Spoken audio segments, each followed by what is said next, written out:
Dad, you have been an unbelievable dad all my life, hardworking and always there for the family. I have a couple of stories that I remember with Dad. I remember going hunting down at Wainui with Dad. We'd be going up and down hills for hours when my family came across a large stag.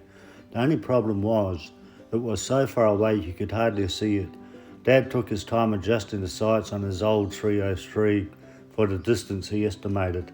He took the shot and the stag dropped.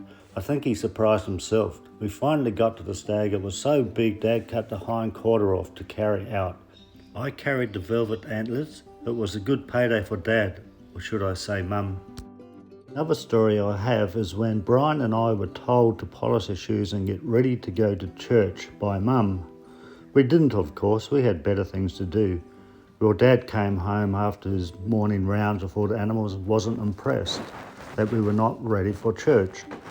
Dad picked up a piece of poly pipe and Brian and I took off running, with Dad close behind yelling something like, "When I catch you little buggers, you are going to get it." All was going well until I looked behind and tripped over Brian's leg. I had what was called racing stripes applied to my legs from the poly pipe, so off to church I went. I think Brian was still hiding behind the hay shed.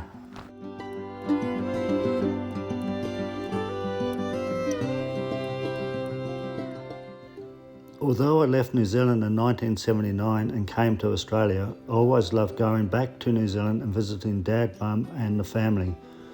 When I met Jeanette and we got married, the whole family, Dad, Mum and everyone came over for the wedding. We had a fabulous time.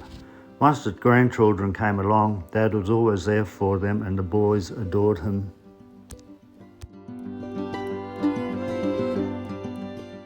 When Mum and Dad were over here in '94, Dad said he wanted lobster and abalone every day, so I stocked up on them and had enough for breakfast, lunch and tea.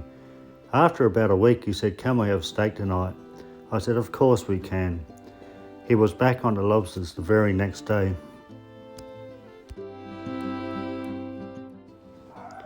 Dad also helped me erect a garden shed, which was a real pain of a job, but it did last. We have just replaced it with a bigger one for the motorbikes. Also in '94, while Dad and Mum were here, we experienced our first bushfires. Dad was hosing down the house and putting out embers, while Jeanette took my mum and the boys down the other end of town to get away from the smoke and the heat.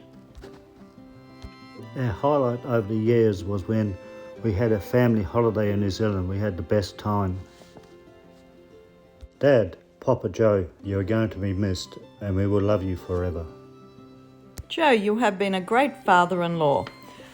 I loved our holidays in New Zealand with you and Di and all the family, and the times when you came to Australia. They were very special times for us all. I always look forward to our phone conversations, and if we needed to know something about cooking hungies or growing plants, etc., you always had the right answer for us. Very knowledgeable. The boys have always been so proud of their New Zealand heritage and love the New Zealand culture. Joe, you will be so missed. Thank you for being such a wonderful role model for the boys, and we will miss you heaps. You're always in our hearts.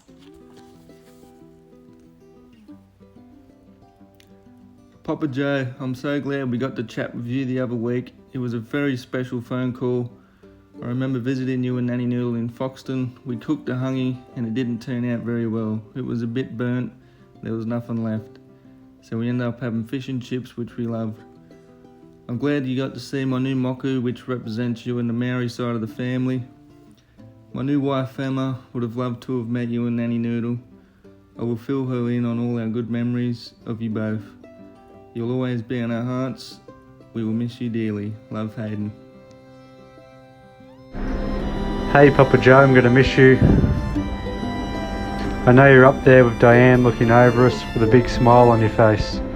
I'm grateful we got to talk last Sunday and have a few laughs together. I'll always remember our family trips to New Zealand where we came to visit yourself, Papa Joe and Nanny Noodle. They are holidays we'll never forget. Love and miss you, Mark.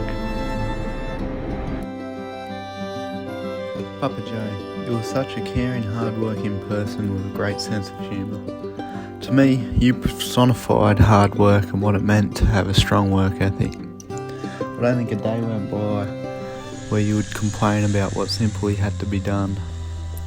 Even the other day on the phone to you, clearly you were visibly sick and tired. You took the time out to chat and laugh about everything going on. It's sad to say goodbye, Papa Joe, but I'll love you and miss you forever. Thank you for being the best grandpa ever.